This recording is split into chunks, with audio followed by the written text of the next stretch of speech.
जय हिंद दोस्तों, कैसे हैं आप सब। तो आशा करते हैं आप सब अच्छे होंगे। आज हम लोग देखेंगे बिहार फायरमैन का प्रैक्टिस सेट 12 देखेंगे। इससे पहले जो है 11 तक प्रोवाइड किया जा चुका है और इस जो बुक से हम लोग प्रैक्टिस सेट चला रहे हैं तो स्पार्क का है, जिसमें आपको टोटल 20 सेट दिया गया है। तो हम लोग आज 12 कंप्लीट कर लेंगे और साथ ही साथ आपका प्लेटफॉर्म बुक का भी प्रैक्टिस सेट चलाया जा रहा है, तो आप लोग उसको भी देख लीजिएगा। चलिए हम लोग इसको शुरू कर लेते हैं।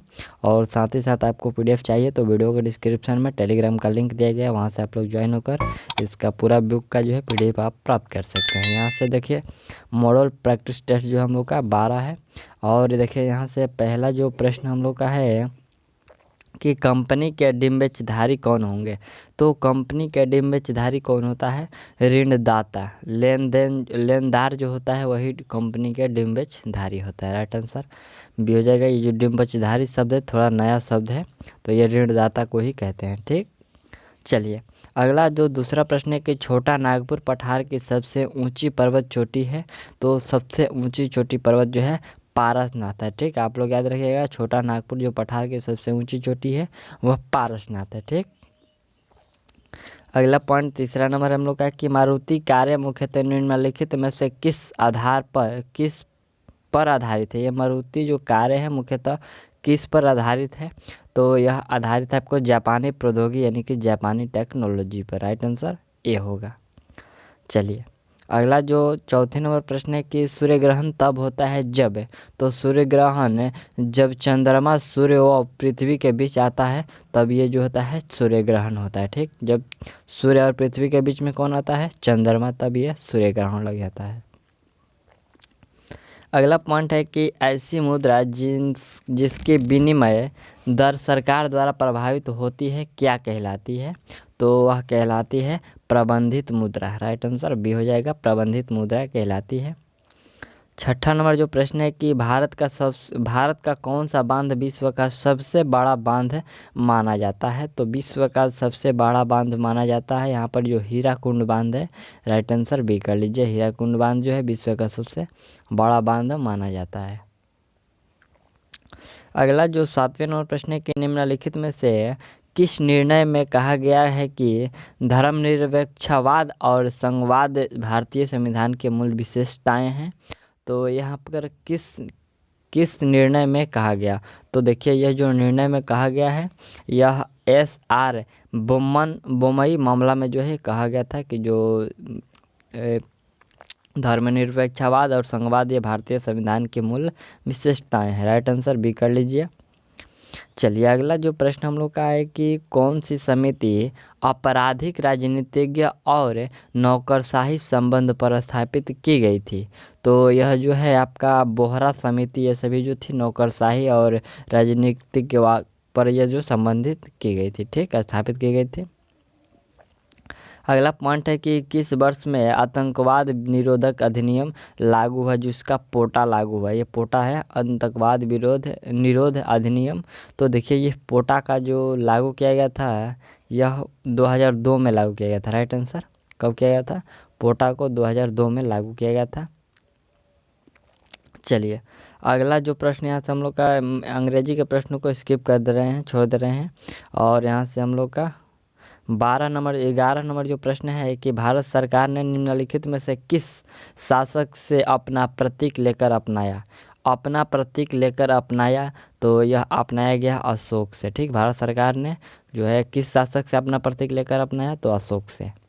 चलिए अगला पॉइंट है कि हिरोशिमा पर पहला परमाणु बम कब गिराया गया था? ठीक, बहुत अच्छा प्रश्न है कि हिरोशिमा पर जो पहला परमाणु बम है वो कब गिराया गया? तो पहला जो 6 अगस्त को और दूसरा 9 अगस्त को। ठीक, चलिए तो इसमें पहला आपका 6 अगस्त होगा। राइट आंसर ए कर लीजिए।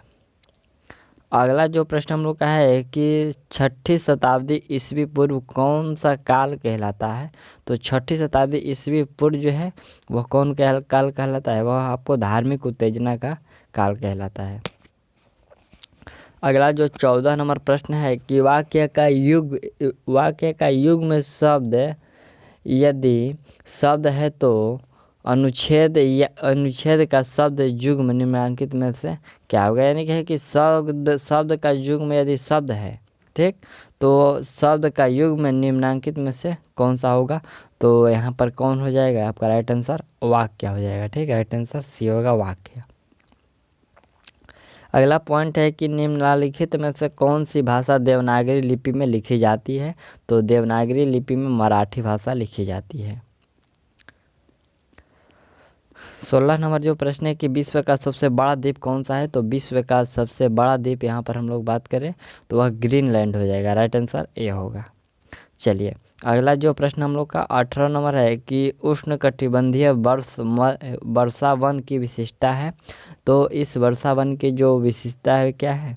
वह विशेषता है आपको अधिकतम जैव विविधता। क्या है? अधिकतम जैव विविधता इसकी विशेषता है। अगला प्रश्न है कि तिलहन जो खाद्य नहीं है। तो तिलहन जो खाद्य नहीं है वह बिनौला। ठीक, यहाँ पर तिलहन जो खाद्य नहीं है तो ये बिलौना जो है ये खाद्य नहीं है। ठीक, बाकी ये सब आपका सूरजमुखी, तिल और ये मूंगफली ये सभी खाद्य है। अगला प्रश्न है कि मसाई निम्नलिखित में से किसकी आदिम जनजाति है? मसाई किसकी आदिम जनजाति है? तो ये तंजानिया की सबसे आदिम जनजाति है जो मसाई है। राइट आंसर डी होगा। चलिए अगला जो प्रश्न यहाँ से हम लोग का 21 नंबर प्रश्न है। प्रश्न की निम्नलिखित में से किस देश ने भारत से मोहनजोदड़ो से प्रसिद्ध नर्तक कांस्य की प्रतिमा वापस देने के लिए कहा है? तो वह जो प्रतिमा वापस देने के लिए कहा है वो पाकिस्तान ने कहा है। राइट आंसर डी हो जाएगा। अगला पॉइंट है कि हवाई जहाज़ का आविष्कार किसने किया? तो हवाई जहाज़, यहाँ पर हवाई जहाज़ की बात करें तो राइट ब्रदर्स के द्वारा किया गया था हवाई जहाज़ का। अगला पॉइंट है कि नीचे दिए गए वाक्यों विकल्पों में से उपयुक्त समास छांटिए। जैसे कि देशांतर शब्द है तो देशांतर कौन सा समास है? ठीक, तो देशांतर जो है हम लोग का कर्मधारय समास है। अगला प्रश्न है कि किस भारतीय क्रिकेट खिलाड़ी ने वनडे वंस नामक पुस्तक लिखी? तो वनडे वर्ड्स नामक जो पुस्तक लिखा गया है यह लिखा गया है सुनील गावस्कर के द्वारा। राइट आंसर सी कर लीजिएगा, सुनील गावस्कर के द्वारा लिखा गया है। अगला 25 नंबर पॉइंट है कि सिख धर्म की पवित्र पुस्तक कौन सी है? तो सिख धर्म की पवित्र पुस्तक है आपका गुरु ग्रंथ साहिब। अगला पॉइंट है कि किस लेखक की पुस्तक में रष्टी नामक पात्र है? रष्टी नामक पात्र है किस लेखक की पुस्तक में? तो कौन से हो जाएंगे? वह हो जाएंगे आपका जो रॉस्किन ब्रांड है, इसमें रष्टी नामक एक पात्र है। ठीक, अगला पॉइंट है कि निम्नलिखित में से कौन सा ट्रॉफी क्रिकेट में नहीं दी जाती है? क्रिकेट में कौन सी ट्रॉफी नहीं दी जाती है? तो देखिए जो राइडर कप है ये आपको क्रिकेट में नहीं दी जाती है। राइट आंसर सी होगा। और बाकी सब जो है देवघर ट्रॉफी, एससी ट्रॉफी और रणजी ट्रॉफी ये सभी क्रिकेट में दी जाती है। चलिए अगला पॉइंट है कि योग्यतम की उत्तरजीविता जो सर्वाइवल ऑफ द फिटेस्ट किसने प्रतिपादित किया? तो यह किसने प्रतिपादित किया? यह जो है डार्विन के द्वारा प्रतिपादित किया गया। अगला पॉइंट है कि 29 नंबर की निम्नलिखित में से कौन सा विकल्प अकबर ने नहीं बनवाया था? तो ग्वालियर का किला, आगरा का किला, लाहौर का किला, इलाहाबाद का किला। तो अकबर ने इसमें कौन सा नहीं बनवाया था?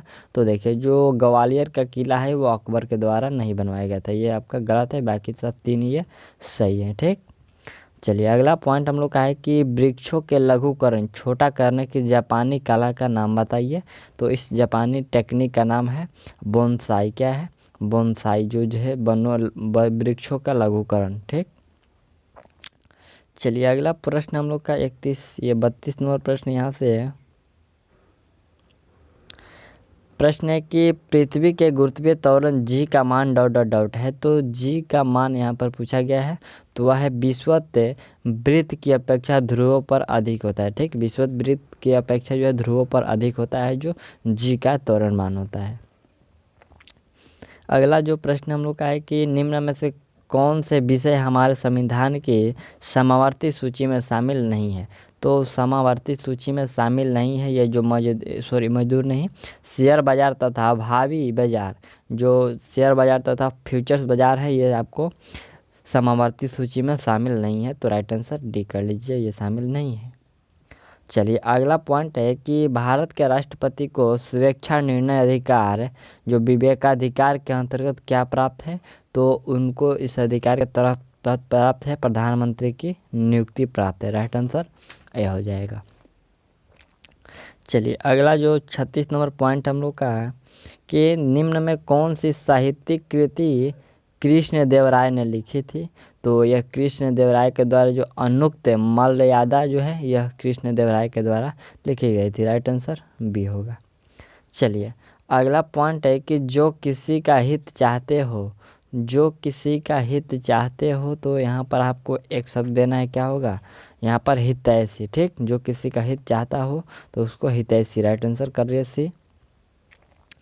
अगला प्रश्न देखिए यहाँ से 38 नंबर जो प्रश्न है कि निम्न में से कौन सा संगठन और उसका मुख्यालय गलत ढंग से मिलाया हुआ है, तो एक तरफ आपको संगठन है, एक तरफ इसका मुख्यालय है अंतर्राष्ट्रीय डाक संघ, इसका मुख्यालय बर्न दिया गया है। दूसरा है खाद्य तथा कृषि संगठन, यह रोम दिया गया है। तीसरा है अंतर्राष्ट्रीय नगर विमानन संगठन, ये आपको लंदन दिया गया है। और इंटरपोल, तो इसका लियोन दिया गया है। तो इसमें से कौन सा जो है गलत है वही आपको छांटना है। तो देखिए इसमें जो अंतर्राष्ट्रीय नगर विमानन संगठन का मुख्यालय यहाँ पर लंदन दिया गया है, ये गलत है। और बाकी सब जो है ए, बी और डी ये सभी सही है। ठीक, चलिए अगला जो प्रश्न हम लोग का 39 नंबर के दिए गए विकल्पों में से तत्सम शब्द का चयन करिए। तत्सम शब्द का चयन करेंगे तो इसमें इसको देखिए जो निर्जीव है ये तत्सम शब्द है। राइट आंसर बी हो जाएगा। चलिए अगला जो प्रश्न यहाँ से हम लोग का 40 नंबर प्रश्न है कि वे वस्तुएं जो या तो उपभोग अथवा निवेश के लिए निर्धारित है क्या कहलाती है, तो वह क्या कहलाती है, वह आपको अंत्य वस्तुएं कहलाती है। राइट आंसर डी हो जाएगा। चलिए अगला जो प्रश्न 41 नंबर है कि नकद आरक्षण अनुपात तथा खुले बाजार की संक्रियाओं में विचरण किसके समाधान है, तो यह विचरण जो समाधान है मौद्रिक नीति के बीच। राइट आंसर सी हो जाएगा। अगला प्रश्न 42 नंबर है कि मनुष्य एक सामाजिक प्राणी है, यह कथन किसका है, तो मनुष्य एक सामाजिक प्राणी है, यह कथन है अरस्तु का।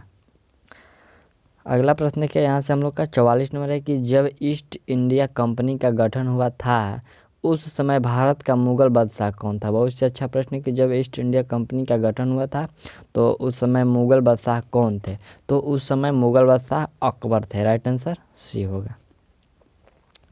अगला पॉइंट है कि लॉर्ड कर्जन के वायसराय होने के दौरान निम्न में कौन सी घटना नहीं घटी थी, कौन सी घटना नहीं घटी थी, तो देखिए उस समय जो आपका भारतीय राष्ट्रीय कांग्रेस की घटना नहीं घटी थी, यानी कि ऑप्शन जो बी है इसमें आपका करेक्ट होगा। ठीक, अगला पॉइंट है कि फ्रांस में आतंक के शासन के दौरान निम्न में से किसने महत्वपूर्ण भूमिका निभाई थी, तो यह महत्वपूर्ण भूमिका रॉबेस्पियर, यहाँ पर रॉबेस्पियर के द्वारा निभाया गया था। राइट आंसर बी होगा। अगला पॉइंट है कि रिक्त स्थान की पूर्ति के लिए उपयुक्त विकल्प चुनिए, जैसे कि राष्ट्र की डॉट के लिए शहीदों ने अपना बलिदान कर दिया, तो ये हिंदी का प्रश्न है कि राष्ट्र की, ठीक, राष्ट्र की दान, शान, आन या फिर बान, तो क्या होगा यहाँ पर राष्ट्र के शान के लिए शहीदों ने अपना बलिदान कर दिया। राइट आंसर बी होगा।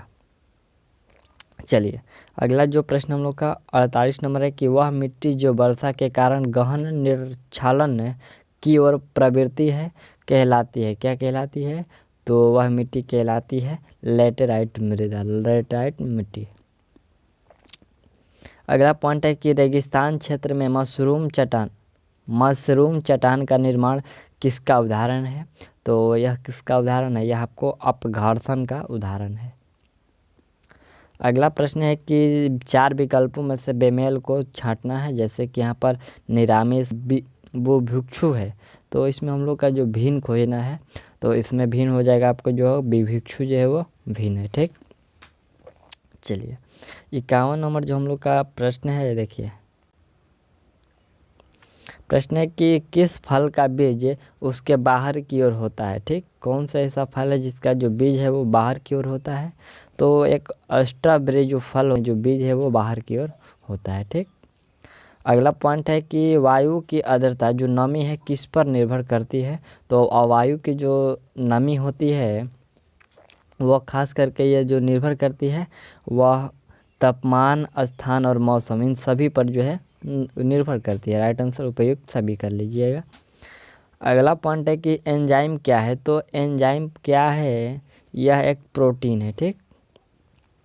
अगला पॉइंट है कि स्तनधारियों के रक्त में सबसे बड़ी कोशिकाएं सेल कौन सी होती है। तो स्तनधारियों के रक्त में सबसे बड़ी कोशिकाएं कौन सी होती है, वह कोशिकाएं होती है मोनोसाइट्स। राइट आंसर बी हो जाएगा। यहाँ पर एंथ्रोबिसाइट दिया गया है, बेसोफिल दिया गया है, लिम्फोसाइट दिया गया, तो लेकिन यहाँ पर आप लोग कौन सा करिएगा, मोनोसाइट। ऑप्शन जो बी है वो करेक्ट है।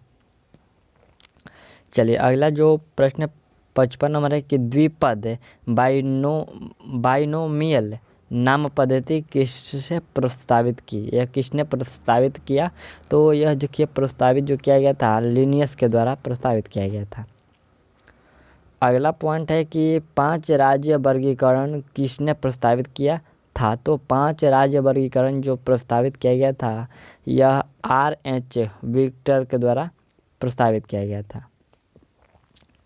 अगला पॉइंट है कि निम्नलिखित में से किसकी एक इकाई यूनिट है। तो यूनिट किसकी इकाई यूनिट होती है।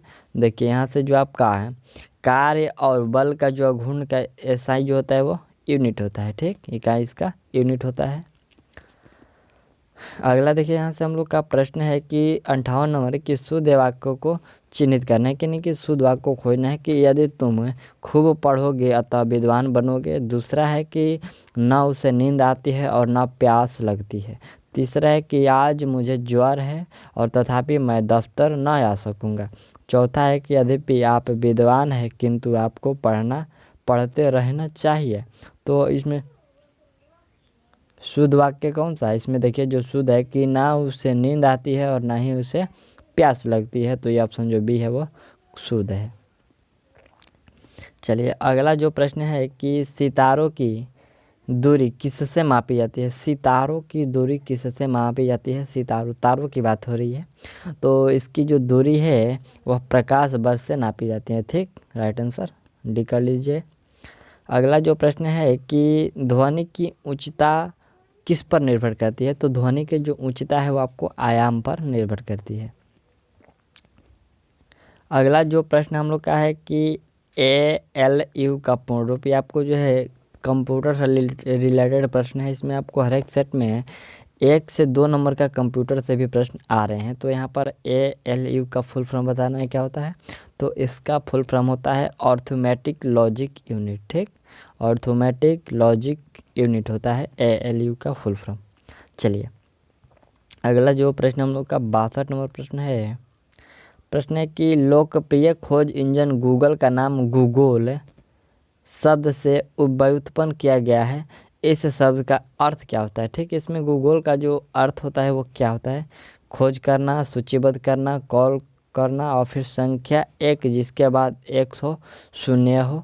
तो ये देखिए यहाँ पर जो गूगल का अर्थ होता है संख्या 1 जिसके बाद 100 शून्य हो। राइट आंसर यहाँ पर डी हो जाएगा। ठीक, चलिए अगला जो प्रश्न हम लोग का 63 नंबर है कि कार्बोरंडम निम्नलिखित में से किसका दूसरा नाम है।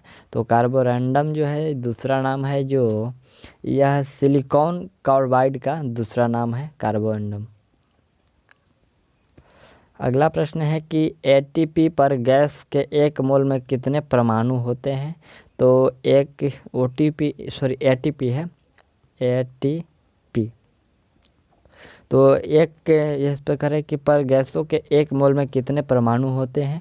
तो इसमें परमाणु होते हैं 6.03 × 10⁻23। राइट आंसर बी हो जाएगा। यहाँ पर जो ATP दिया गया तो इसका फुल फॉर्म होता है एडेनोसिन ट्राइफॉस्फेट। ठीक, अगला 65 नंबर प्रश्न है कि जो विटामिन बहुत परिवर्ती है और पकने व भंडारण के दौरान आसानी से नष्ट हो जाता है वह कौन सा है। तो वह विटामिन का नाम बताना है D, C, B6 या फिर K। तो इसमें आपका राइट आंसर कौन सा हो जाएगा, ये जो C है विटामिन, ये पकने पर नष्ट हो जाती है। ठीक, अगला प्रश्न हम लोग का 66 नंबर है कि हाइड्रोजन के एक परमाणु में न्यूट्रॉनों की संख्या कितनी होती है। तो इसमें न्यूट्रॉनों की संख्या 0 होती है। ठीक, अगला पॉइंट है कि गैसोलीन के दहन का ऊष्मामान है। गैसोलीन के दहन का ऊष्मामान क्या होगा? तो गैसोलीन के दहन का ऊष्मामान यहाँ पर आपका होगा 47,000 किलो जूल प्रति किलोग्राम। ठीक, राइट आंसर डी होगा। अगला प्रश्न है कि परमाणु संरचना का मॉडल किसने विकसित किया? तो परमाणु संरचना का जो मॉडल है ये बोहर और रदरफोर्ड। ठीक, बोहर और रदरफोर्ड दो वैज्ञानिक थे, इन्हीं के द्वारा जो है परमाणु संरचना का मॉडल विकसित किया गया। अगला जो पॉइंट हम लोग का 69 नंबर है कि समुद्र से जल के दिन में 2 बार तलबद्ध उतार चढ़ाव को क्या कहते हैं? समुद्र के जल को जो 2 बार उतार चढ़ाव होता है दिन में, उससे क्या कहते हैं? तो उसे ज्वार भाटा कहते हैं। ठीक, अगला प्रश्न हम लोग का 70 नंबर है कि भारतीय संविधान के किस अनुच्छेद के अंतर्गत अगर किसी नागरिक के मौलिक अधिकारों का उल्लंघन हो रहा हो तो वह उच्चतम न्यायालय जा सकता है? यह किस अनुच्छेद में वर्णन है? तो यह जो अनुच्छेद है 32 है। ठीक, 32 में यह वर्णन है कि यदि किसी के मौलिक अधिकारों का उल्लंघन हो रहा है तो वह उच्चतम न्यायालय जा सकता है। अगला प्रश्न है कि कौन सा ऐसे जीव का उदाहरण नहीं है जो खाद्य पदार्थों को पूरा ग्रहण कर लेते हैं तथा अपने शरीर के भीतर उसका विघटन करते हैं? तो यह कौन से जीव का उदाहरण नहीं है पूछा गया है, तो यह मशरूम का उदाहरण नहीं है। ठीक, चलिए अगला जो 72 नंबर प्रश्न हम लोग का है, प्रश्न है कि सबसे पहली रेलवे लाइन किसके शासनकाल में निर्मित हुई थी? तो सबसे पहली जो रेलवे लाइन है यह लॉर्ड डलहौजी के शासनकाल में निर्मित हुई थी। अगला है कि वस्तु की प्रारंभिक व अंतिम स्थिति के बीच की न्यूनतम दूरी को वस्तु का ... कहते हैं। तो प्रारंभिक और अंतिम बीच की दूरी को क्या कहते हैं? उसको कहते हैं विस्थापन। ठीक, अगला प्रश्न है कि मौसम की रिपोर्ट भारत सरकार ... के विज्ञान विभाग द्वारा तैयार की जाती है। तो मौसम रिपोर्ट यह किसके द्वारा तैयार की जाती है? यह आपको मौसम विभाग के द्वारा तैयार की जाती है। अगला प्रश्न है कि माइक्रोसॉफ्ट वर्ड में फाइल, एडिट, व्यू आदि ... में उपलब्ध रहते हैं। यह भी प्रश्न जो है कंप्यूटर से है, तो इसका राइट आंसर क्या होगा? देखिए इसका जो है कि मेन्यू बार में होते हैं। ठीक, ये सभी जो है फाइल, एडिट, व्यू, तो ये सभी मेन्यू बार में होते हैं। ठीक, अगला प्रश्न है कि निम्नलिखित में से किसके विक्रमशिला विश्वविद्यालय की स्थापना? किसने विक्रमशिला विश्वविद्यालय की स्थापना की? तो यह धर्मपाल के द्वारा किया गया था। अगला पॉइंट है कि भारत का कौन गवर्नर जनरल ओवन मेरिडिथ के नाम से कविताएं लिखता था? देखिए यहाँ पर भारत के कौन सा जो जनरल था जो कि ओवन मेरिडिथ के नाम से जो कविताएं लिखता था, तो वह गवर्नर जनरल थे लॉर्ड लिटन। ठीक, अगला पॉइंट है कि निम्नलिखित में से कौन सा युग्म सुमेलित नहीं है? जैसे कि यहाँ पर एटना इटली, फ्यूजियामा जापान और पोप म्यांमार और क्रैकटाओ मलेशिया। तो इसमें जो सुमेलित हम लोग का नहीं है वो कौन सा नहीं है? यहाँ से जो क्रैकटाओ है वो मलेशिया, ये सुमेलित नहीं है, बाकी ये 3 जो है आपका सुमेलित है। ठीक, अगला पॉइंट है कि किस देश को उगते हुए सूर्य का देश कहते हैं? तो उगते हुए सूर्य का देश यहाँ पर जापान को कहते हैं। अगला पॉइंट है कि 80 नंबर कुमार संभवम किसकी रचना है? तो कुमार संभवम जो है ये आपको कालिदास की रचना है। राइट आंसर बी हो कर लीजिए। अगला जो प्रश्न हम लोग का है कि रामचरितमानस को किसने लिखा था? तो रामचरितमानस को तुलसीदास ने लिखा था। ठीक, कुमार संभवम कालिदास और जो रामचरितमानस है ये तुलसीदास। आपको इसमें थोड़ा सा कंफ्यूज नहीं होना है। अगला पॉइंट है कि नेपाल का सबसे बड़ा शहर कौन सा है? तो नेपाल का सबसे बड़ा शहर की बात हो रही है, तो वह है काठमांडू। अगला प्रश्न हम लोग का 83 नंबर जो प्रश्न है,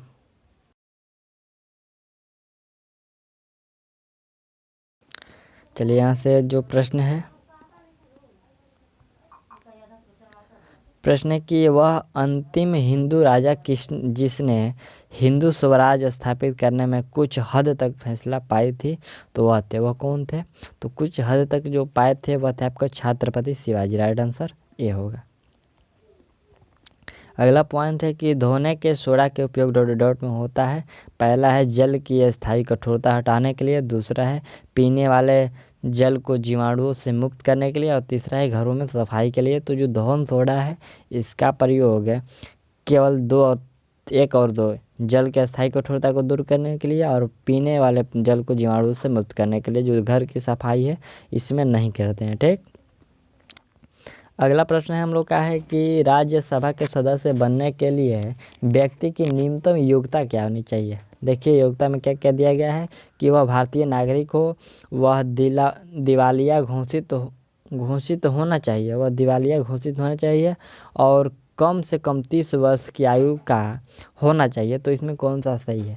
तो देखिए इसमें जो सही है कि 1 और 3 सही है। ठीक, दिवालिया मतलब यहाँ पर पागल घोषित होना चाहिए, नहीं, बिल्कुल ऐसा नहीं होना चाहिए। भारत का नागरिक हो और कम से कम उसकी आयु 30 वर्ष होना चाहिए, तभी वो राज्यसभा का सदस्य बन सकता है। अगला पॉइंट है कि भारतीय सांसद के कम से कम डॉट डॉट मिलना चाहिए। तो भारतीय सांसद को कम से कम, ठीक, कम से कम वर्ष में 2 बार मिलना चाहिए। ठीक, अगला प्रश्न है कि आहार नल का सबसे लंबा भाग कौन सा होता है। तो आहार नल का सबसे लंबा भाग क्षुद्रांत होता है। अगला पॉइंट है कि अंग जिनकी संरचना तथा घटक भिन्न होते हैं तो परंतु समान कार्य करते हैं डॉट डॉट कहलाते हैं। तो यह आपको समरूप अंग कहलाते हैं। अगला पॉइंट है कि विजयनगर कला के उदाहरण कहाँ पाए जाते हैं। तो विजयनगर कला के उदाहरण हम्पी में पाए जाते हैं। राइट आंसर बी होगा। अगला जो पॉइंट है कि प्रस्तावना का वह प्रावधान जो सभी वयस्क नागरिकों को मतदान का अधिकार प्राप्त करता है कहलाता है। तो वह क्या कहलाता है? वह कहलाता है आपका प्रजातंत्र। राइट आंसर बी होगा, वह प्रजातंत्र कहलाता है। चलिए अगला जो प्रश्न यहाँ से आपका 91 नंबर से आपका जो 100 तक है, तो इसमें आपको जो है मैथ दिए गए हैं, तो मैथ आपको PDF के साथ सॉल्व करना होगा। और ये जो हम लोग का प्रैक्टिस सेट 12 था तो हम लोग इसको कंप्लीट कर लिया, और जो 13 है जल्दी प्रोवाइड की जा सकती है। तो मिलते हैं अगले वीडियो में, तब तक के लिए ऑल दी बेस्ट।